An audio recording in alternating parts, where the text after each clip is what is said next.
49ers Rams. We'll be watching this one together at a restaurant somewhere and hopefully having a drink or two to go along with it. Rams at 49ers. 49ers coming off the loss. Rams coming off a beatdown.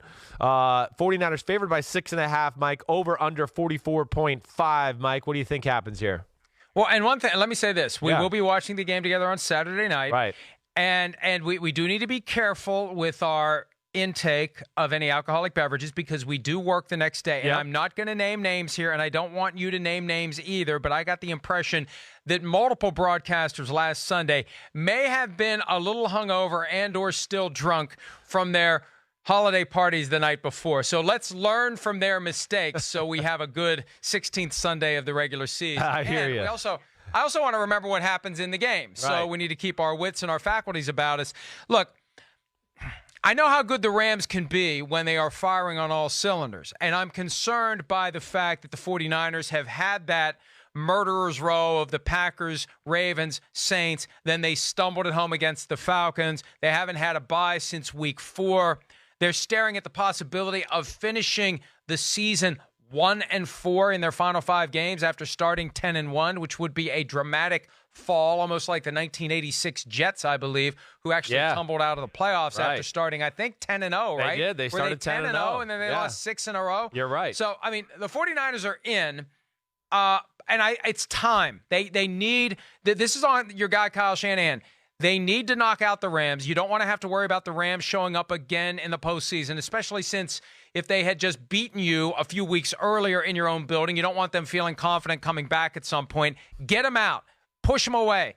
Knock them down. Make this happen, and I think the 49ers will. I mean, this one's a tough one because we've seen enough good Rams games this year. We never know when one is going to pop up. Yeah, right. But I think the 49ers can do what they did earlier in the season when they manhandled the Rams, and I've got 24-17, 49ers over the Rams, but I'm not feeling entirely confident about it, but we got to pick one, and I'm going 49ers. Yeah, I'm going 49ers as well. I mean, they're the better football team to me. They are.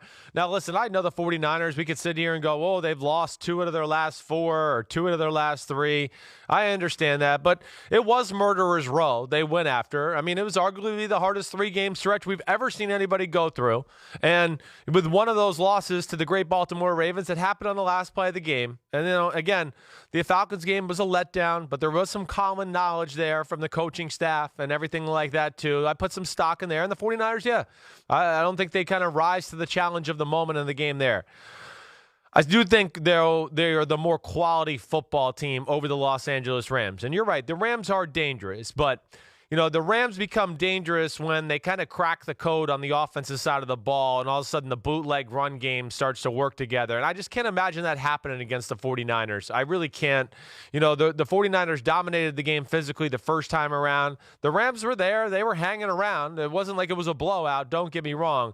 But I just think this 49ers offense is more potent now than it was early on in the season. I also think that Kyle Shanahan's had pretty good history against Wade Phillips, understands how to play against him and do that. I do worry about Aaron Donald with no Weston Richburg in this matchup. That could be a little scary in the interior part there. But I think basically what I come down to is I just think the 49ers are going to be able to generate more offense than the Rams and Jared Goff. I just think once that bootleg game is taken away, Jared Goff banged his hand last week, missed a number of throws against the Cowboys. I can't trust them to win, and oddly enough, I have the same exact score as you. I'm going 49ers 24-17. And you've got the Todd Gurley situation where he'll follow a great week with a bad week. I think the knee is still an issue. We're not allowed to talk about it. They get upset when anybody talks about it. And this Goff thumb injury is kind of a weird thing. Yeah. Tuesday, he wasn't on the injury report at all. They did their Wednesday report on Tuesday since they play Saturday. Their Wednesday report, which would be the equivalent of the Thursday report, it had him on there with a thumb injury, fully participating in practice. I think that thumb, it's not something that just magically goes away. You feel it deep inside of that joint. And when it's time for him to go out and play full speed, throw the ball on Saturday night, he's going to be feeling that. And I think that's going to affect him. Between him and Gurley, that's one of the big reasons I went this way.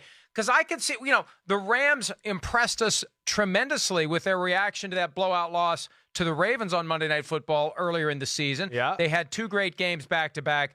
But based on what we saw last week, we weren't impressed by either team last week, but I think the 49ers should be able to do this. They understand that they cannot limp into Week 17 at Seattle. They cannot limp into the postseason, or they won't last very long. Yeah. Last thing on this, too, because they did bounce back. I just want to hit on that. You're right. They bounced back from the Ravens. But there's one thing that jumps out to me about them bouncing back from the Ravens.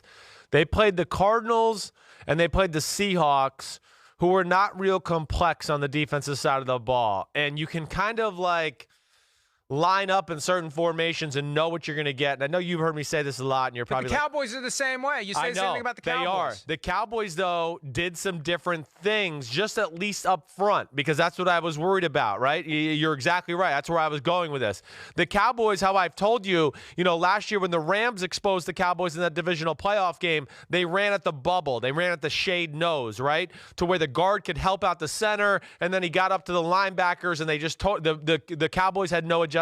The Cowboys played it differently up front last week. They kind of changed their techniques with the defensive tackles, and it threw the Rams for a loop. And there was no adjustment to the game plan, so they couldn't crack the code. And if the 49ers have any brains at all, they're going to do some of that too, because they play a similar scheme to the Cowboys. So they better not line up in the same defense all the time. If they do that, then this is going to be interesting, and they're going to be the number 5 seed in the playoffs. They're going to be in trouble. So I would expect them to tweak that a little bit to where the Rams don't get to expose them that way. Then it becomes a Jared Goff drop-back pass game, and I don't think the Rams can win that kind of game. Then that's why I go with the Niners. Hi, I'm Mike Tirico, and thanks for watching. Make sure to hit subscribe for the latest news and highlights from NBC Sports.